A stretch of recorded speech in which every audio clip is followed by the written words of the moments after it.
Productores, comerciantes y ciudadanos se convierten en víctimas del paro. En Imbabura denuncian agresiones en caso de negarse a colaborar con las protestas. Y en Chimborazo son obligados a cerrar los negocios.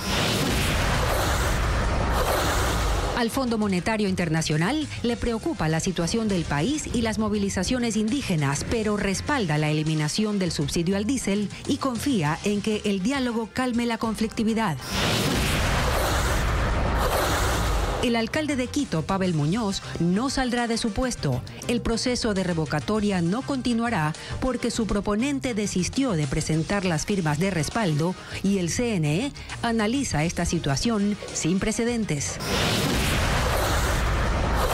3 muertos y 2 heridos en Bastión Popular en el norte de Guayaquil por un ataque armado. Los sicarios llegaron en 2 vehículos y dispararon contra un grupo de personas reunidas en una esquina. Guayas, Manabí, El Oro, Los Ríos y un cantón en Bolívar estarán 30 días más en estado de excepción. El presidente Noboa emitió esta mañana un nuevo decreto en el que responsabiliza a los policías de posibles abusos en sus funciones. Decenas de socorristas trabajan por más de 2 días para rescatar a las 200 personas que se encuentran atrapadas en una ladera del monte Everest tras una repentina tormenta de nieve. Hay 350 montañistas salvados. Amigos, buenas tardes. Los temas que hacen noticia este lunes 6 de octubre de 2025. Miles de ciudadanos están atemorizados por no poder movilizarse debido a las manifestaciones violentas en Imbabura y Chimborazo. Mientras tanto, muchos locales comerciales siguen sin poder abrir al ser amenazados en localidades como Otavalo. Bienvenidos a esta hora de noticias.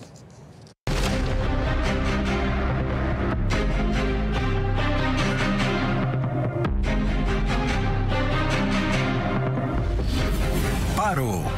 La gente paga la cuenta.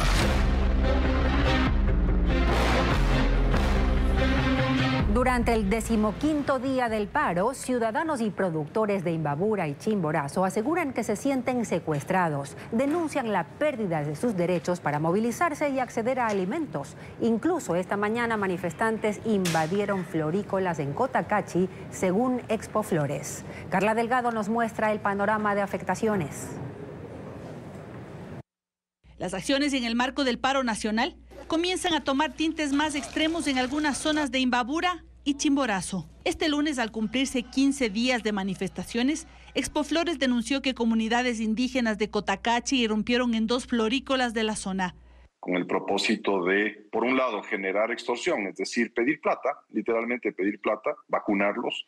Según la versión de su representante, los manifestantes que ya habrían sido identificados se tomaron las plantaciones para obligar a los trabajadores a unirse al paro. Obviamente, como ya vieron que publicamos las cosas en la mañana, ya lo que hicieron fue literalmente entrar, quitar todo lo que eran cámaras, quitar todo lo que eran celulares, justamente con la intención de que no haya evidencia. Si las tenemos, nosotros vamos a hacer las denuncias pertinentes. No es el único acto de este tipo en esa zona.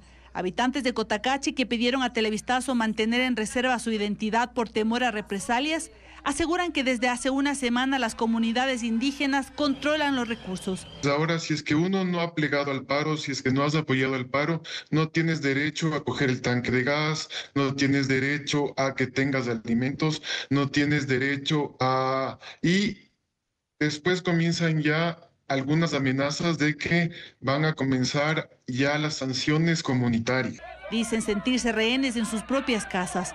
Denuncian además que las sanciones comunitarias y represalias por no plegarse al paro se han intensificado, incluso contra productores locales, obligándolos a vender sus productos a precios mucho más bajos. Normalmente nos compran a 50, entre 42, 50 hasta más dependiendo de la calidad, pero ahorita no llegan las fábricas, no llegan los tanqueros, entonces están aprovechando los intermediarios para comprar entre 15 y 20 centavos. Los sectores bloqueados afirman se exige dinero para poder circular. Mientras tanto, en Chimborazo, en el centro de Alausí, decenas de manifestantes intimidaron a los comerciantes para que cerraran sus negocios. La consigna es la misma, exigir que todos se plieguen al paro. Por eso el centro de Alausí hoy permaneció vacío. La crisis por este paro se agrava en Imbabura. La falta de gas de otros combustibles y de alimentos altera la rutina de miles de familias. En Otavalo, Cotacachi e Ibarra, los mercados están cerrados, los anaqueles vacíos y conseguir un cilindro de gas de uso doméstico es más difícil cada día. Cristian Tinajero describe la situación. La escasez de gas de uso doméstico, combustibles y alimentos marca la jornada en el día 15 de paralización en Imbabura. La situación más crítica se vive en Otavalo, epicentro de las protestas indígenas. Así luce la Plaza de Ponchos, el corazón comercial de la ciudad. El 95% de los locales que están a su alrededor permanece cerrado. Los pocos que se atreven a abrir lo hacen con estanterías vacías. En toda la ciudad escasean las carnes, el pollo, los lácteos y el gas de uso doméstico.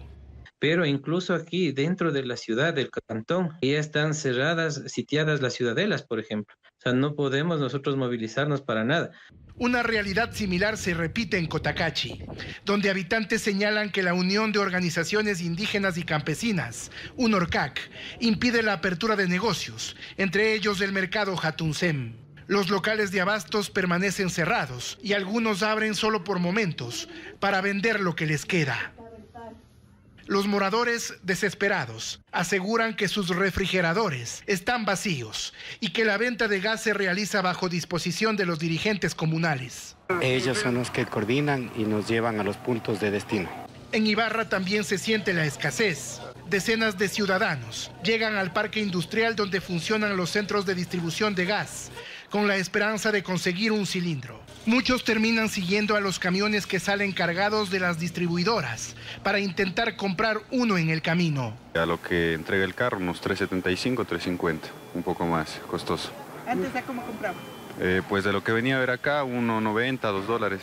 Son las consecuencias de los 14 bloqueos que mantienen aislada a Imbabura y dificultan el abastecimiento desde el sur del país. 8 indígenas de Otavalo que están presos en Portoviejo deberán ser trasladados de inmediato a la cárcel de Ibarra. Esta fue la decisión de un tribunal de Manabí que determinó que el SNAI vulneró sus derechos al alejarlos de su entorno social y cultural y del juez que conoce su caso por presunto terrorismo. Informa Jacqueline Rodas. Los 8 indígenas quichuas de Otavalo, que están en la cárcel del Rodeo en Portoviejo, serán trasladados a su provincia para cumplir la prisión preventiva en la cárcel de Imbabura. El regreso debe ejecutarse de inmediato.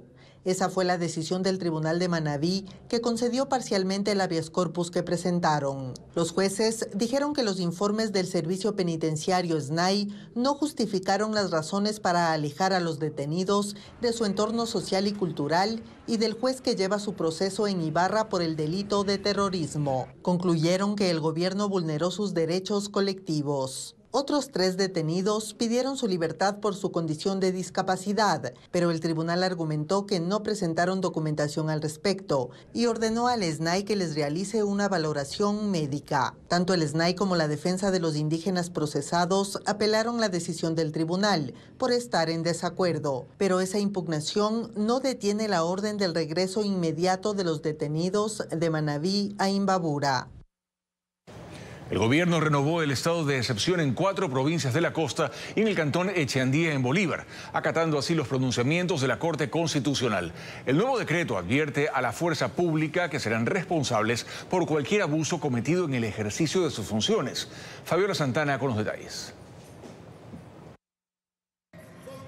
El presidente de la República, Daniel Noboa, renovó por 30 días el estado de excepción por grave conmoción interna en Guayas, El Oro, Los Ríos, Manabí y el cantón Echeandía. Lo hizo con 2 cambios respecto a los decretos 76 y 109 en los que había impuesto la misma medida anteriormente. El primero retira a las Fuerzas Armadas la competencia de ejecución de allanamientos y requisas que constaba en el primer decreto y deja esa atribución exclusivamente en manos de la policía. Lo segundo deja fuera del estado de excepción a los cantones Las Naves y La Maná de Bolívar y Cotopaxi. A diferencia de los decretos anteriores, esta vez recuerda a la fuerza pública que serán responsables por cualquier abuso que hubieran cometido en el ejercicio de sus facultades durante la vigencia del estado de excepción.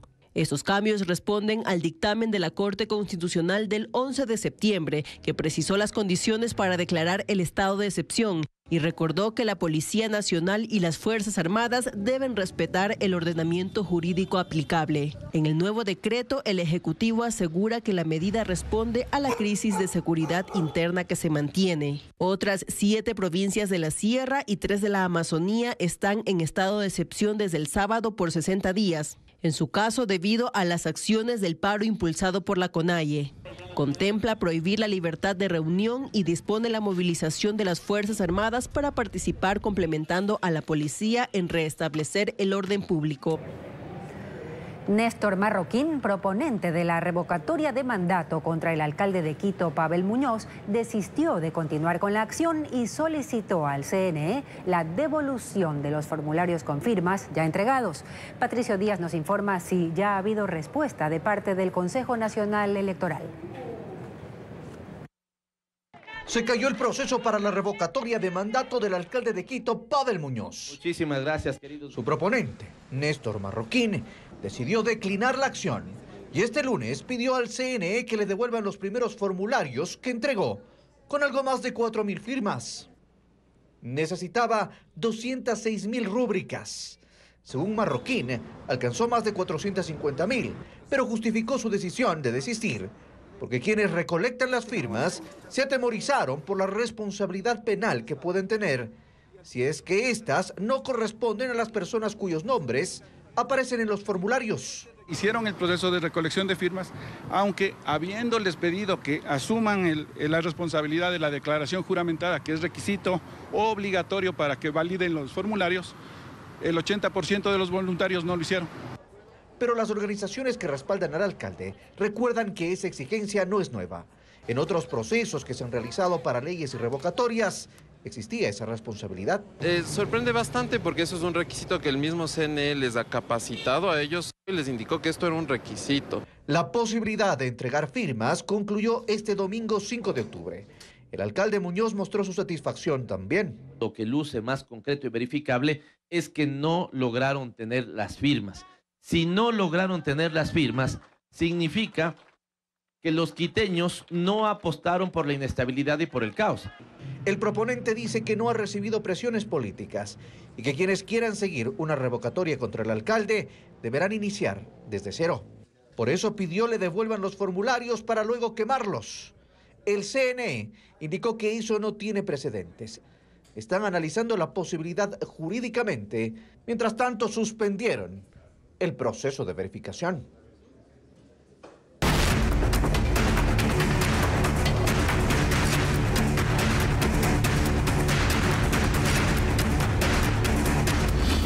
Sin subsidio, ¿cuál es el impacto real? El Fondo Monetario Internacional se pronunció sobre el desempeño de Ecuador en el marco del acuerdo ampliado que mantiene con ese organismo. En rueda de prensa, su vocera expuso la evolución técnica del programa, los avances alcanzados por el gobierno y los desafíos que aún persisten en un contexto donde las reformas económicas conviven con crecientes movilizaciones ciudadanas. ¿Más preguntas sobre Ecuador? En rueda de prensa, la vocera del Fondo Monetario Internacional se refirió a la mirada que tiene el organismo sobre la gestión de Ecuador en el marco del acuerdo ampliado que mantienen las partes. El desempeño en cuanto al programa ha sido contundente y las autoridades han podido cumplir con todas las metas cuantitativas en diciembre y abril dentro de lo que es el segundo examen, y también se ha avanzado considerablemente en las reformas que establecía el programa.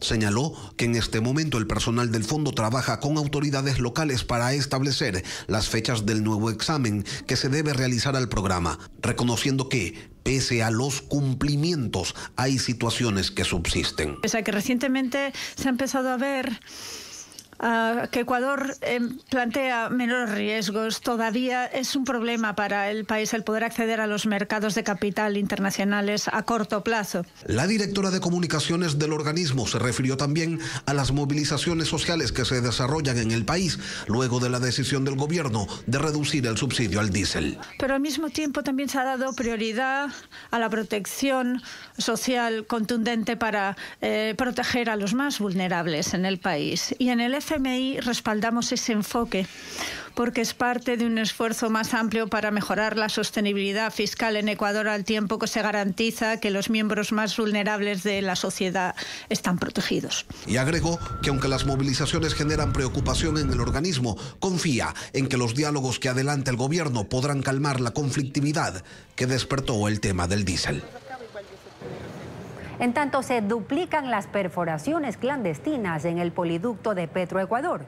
Tras el robo más reciente de combustible, la Armada Nacional encontró a 6 acoples. 3 de las organizaciones criminales que se dedican a este delito son extranjeras. Merlin Ochoa con la información.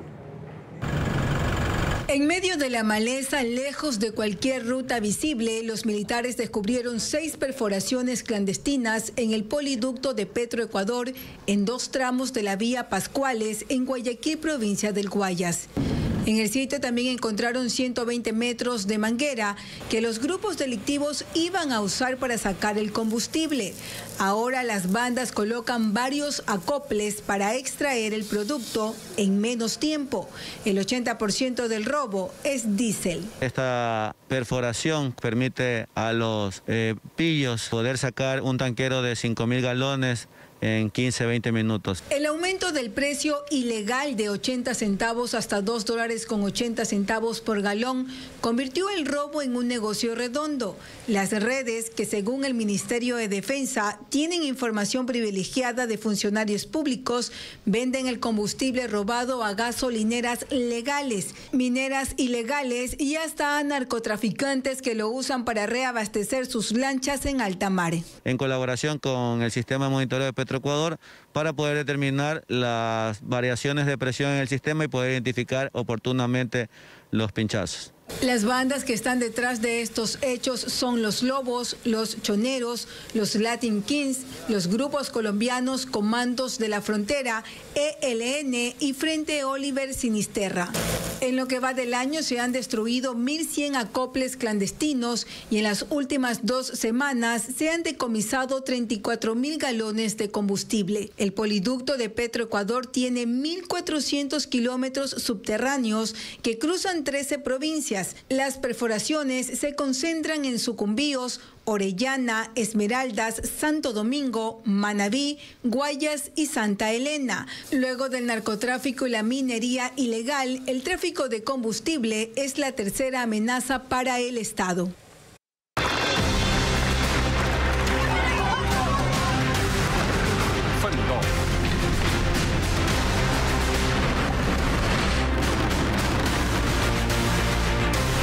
Mundo.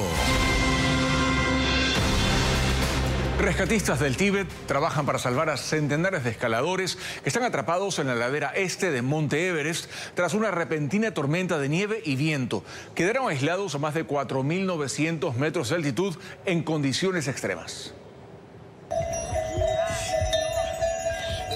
Aldeanos tibetanos con bueyes y caballos ascienden por la montaña para rescatar a los excursionistas en el campamento Valle de Gama. Han estado atrapados por una repentina tormenta de nieve a 4.900 metros de altura desde la noche del 4 de octubre. Los caminos de acceso quedaron bloqueados. Reportes iniciales hablaron de casi 1.000 personas en situación de emergencia. Pero luego autoridades locales y equipos de salvamento confirmaron que se trata de 550 escaladores que ahora son guiados hacia puntos de encuentro seguros. Más de 350 personas ya fueron evacuadas hacia la región de Tingri y los equipos aún trabajan para sacar a otros 200. En la medida en que las condiciones meteorológicas mejoren. Con sus 8.849 metros, el Everest siempre ha simbolizado un reto de resistencia física humana. Miles de personas lo escalan cada año y aunque es común que en octubre haya nevadas moderadas, expertos afirman que la tormenta del sábado fue extremadamente violenta.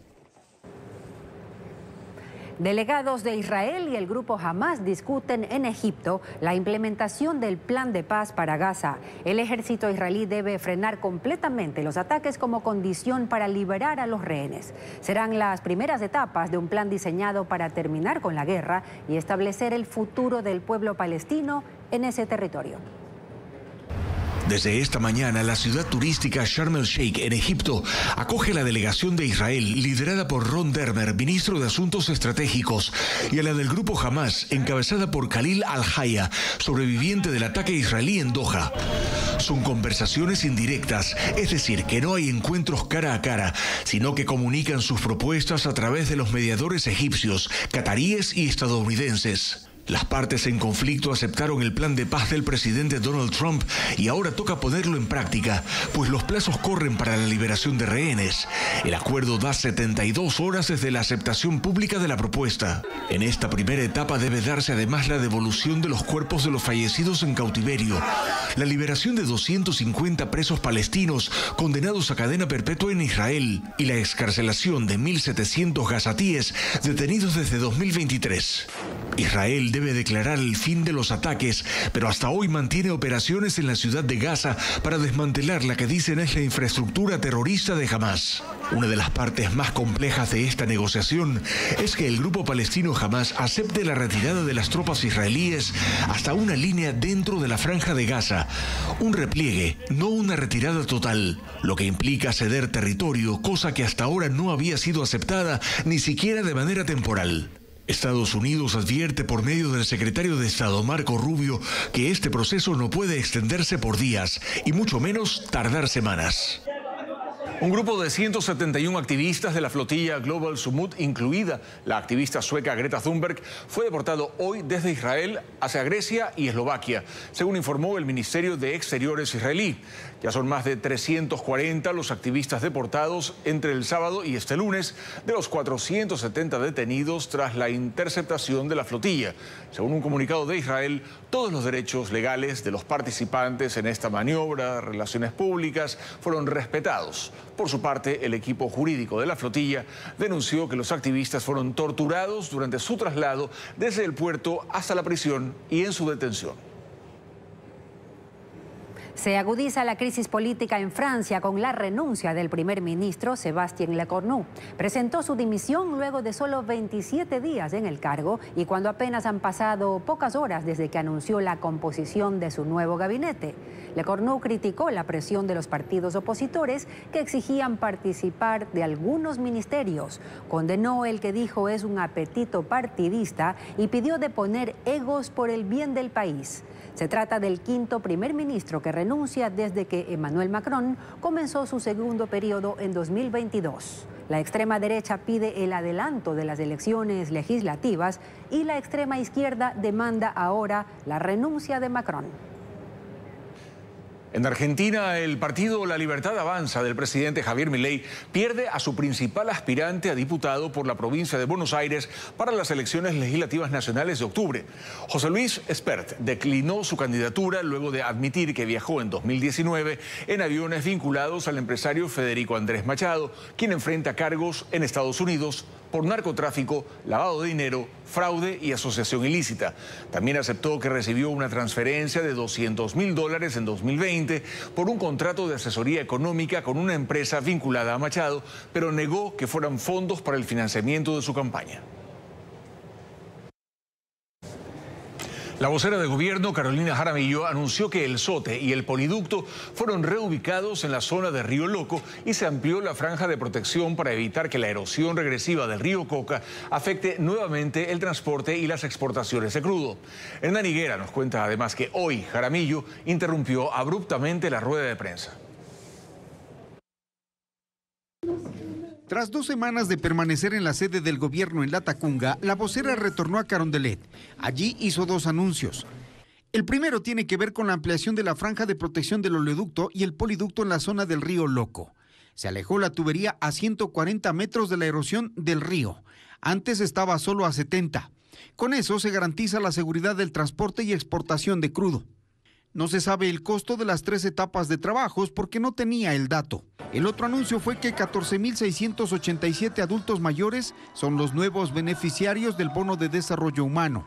Solo a los adultos mayores, dice el gobierno, se les ha entregado en 2 años 631 millones de dólares por el pago de pensiones y que ese aporte económico mensual de $100 es un piso de protección social, del que se benefician en total 112.470 personas de la tercera edad en pobreza extrema. Un modelo de gestión que busca que más familias y personas en situación de pobreza o pobreza extrema cuenten con un aporte económico mensual seguro y directo. Tras los anuncios contestó 4 preguntas, 2 de ellas referentes al paro. Afirmó que el periodista español Lautaro Bernat fue expulsado del Ecuador por la información reservada que obtuvo el gobierno y basados en la Ley de Movilidad Humana. Hay un informe que respalda esta decisión, es un informe de carácter privado. Dijo que se investigarán acciones de violencia ejercidas por la fuerza pública y manifestantes que han agredido a periodistas. Porque la violencia no es tolerable, venga de donde venga. Jaramillo fue cuestionada por el ejercicio de su vocería y la dificultad de verificación en sus anuncios de todos los lunes. Incómoda, interrumpió la rueda de prensa y salió sin responder nada más a 17 minutos de haber empezado, cuando normalmente sus intervenciones duran alrededor de 1 hora. En Chimborazo, el paro empieza a ceder parcialmente. La fuerza pública logró habilitar tramos de la Panamericana E35 en los cantones Guamote y Chunchi, pero Alausí sigue siendo el punto más conflictivo. 6 sectores permanecen cerrados y los conductores deben recorrer rutas alternas que alargan sus viajes hasta por 8 horas. Ángel Pilatuña nos amplía.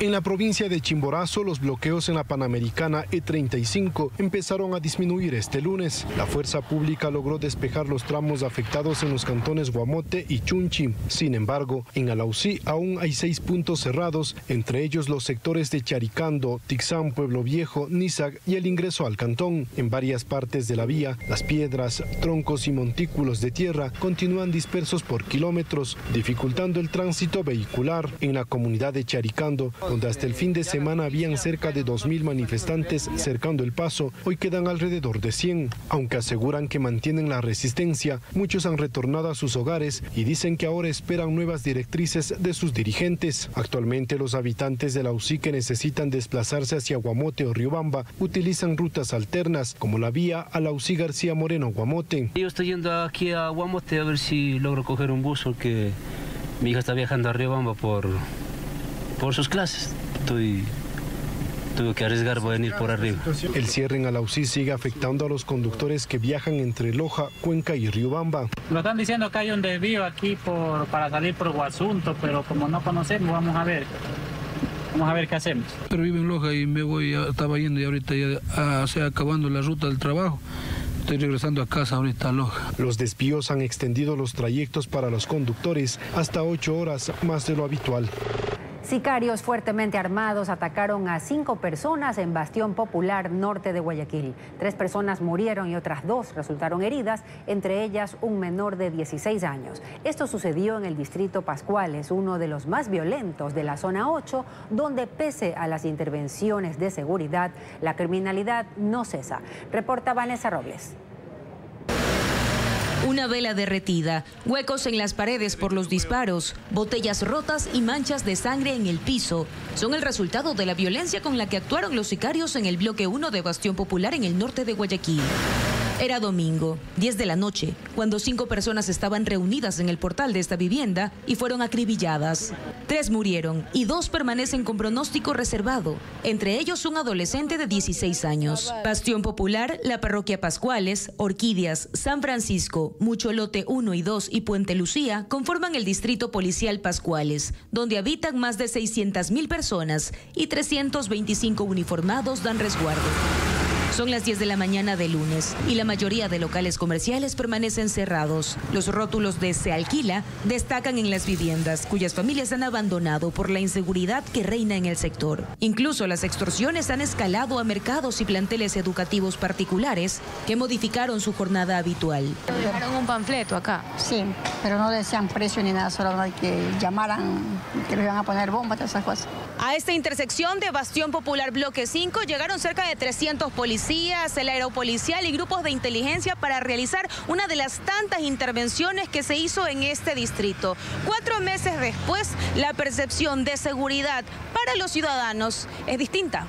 Hace unos meses vinieron militares, policías, helicópteros, lo mismo sigue. Hasta ahorita no se han pasado los policías por aquí, ni los militares, ni nada. Entonces, ¿Pascuales sigue militarizado o no? Fue la pregunta que le hicimos al teniente coronel Javier Guzmán, comandante del batallón de infantería número 15 Guayaquil. De Pascuales se realizan operaciones militares de ámbito interno, controles de armas, municiones y explosivos, presencia militar en diferentes horarios. Y esto nos lleva a otra pregunta. Si hay un plan estratégico desde junio, ¿por qué no paran los asesinatos? Que no es un aspecto de que de la noche a la mañana se puede controlar. Esto es un proceso. Pascuales actualmente es el tercer distrito más violento de la zona 8, que abarca Guayaquil, Durán y San Borondón. En 2024 hubo 163 asesinatos y ahora ya son 279. Pedimos vocería a la policía, pero respondieron que estaban en reunión. La inteligencia artificial ayuda a resolver tareas, pero también se utiliza como compañía. Hoy muchos la emplean para crear amigos virtuales y hasta simular conversaciones con seres queridos que han fallecido. Los psicólogos advierten sobre los posibles efectos emocionales y sociales adversos. Joel Vanegas con el tema. La inteligencia artificial dejó de ser solo una herramienta para resolver tareas. Cada vez más usuarios la utilizan como compañía emocional. Crean amigos digitales que escuchan, comprenden, son empáticos y están disponibles 24/7. Según un estudio de Common Sense Media, organización estadounidense de tecnología, el 72% de los adolescentes en Estados Unidos ha utilizado alguna vez la IA para crear un compañero digital. Y 1/3 de ellos asegura que prefiere mantener conversaciones serias con la máquina antes que con personas reales. Especialistas en salud mental advierten que este tipo de interacciones pueden generar dependencia emocional e incluso reemplazar vínculos humanos. ¿Qué está pasando con eso de que no tuve nadie a quien decirle? Entonces, ¿dónde están los amigos? ¿Dónde está la comunidad? A lo mejor estamos perdiendo ese campo. Y también es un riesgo. Frente a este fenómeno, expertos recomiendan que los padres dialoguen abiertamente con sus hijos sobre la tecnología, sin imponer prohibiciones tajantes. Fomentar la vida social, definir horarios y el buen ejemplo son claves. Ante la creciente preocupación sobre el tema, ChatGPT anunció que desde octubre incorporará controles para que los padres puedan vincular su cuenta con la de sus hijos, supervisar su uso y recibir alertas si el sistema detecta un momento de angustia emocional. Y los mismos jóvenes me han dicho, o sea, la ChatGPT sí me ha dicho, o sea, esto deberías hablarlo con un profesional, lo cual es bueno, porque si el mismo sistema dice, ojo, yo no estoy para esto, es bueno, pero ¿y si no lo dice? ¿Qué puede provocar? Otro uso en aumento son los llamados Thanabots o bots del duelo, versiones de inteligencia artificial diseñadas para recrear a personas fallecidas a partir de fotos, mensajes antiguos o grabaciones de voz. Un estudio reciente de la Universidad Cornell de Nueva York, que analizó más de 30.000 interacciones, reveló que estos vínculos digitales generan lazos afectivos que pueden causar comportamientos de autodaño y excesiva exposición de la intimidad. La recreación digital es un negocio rentable.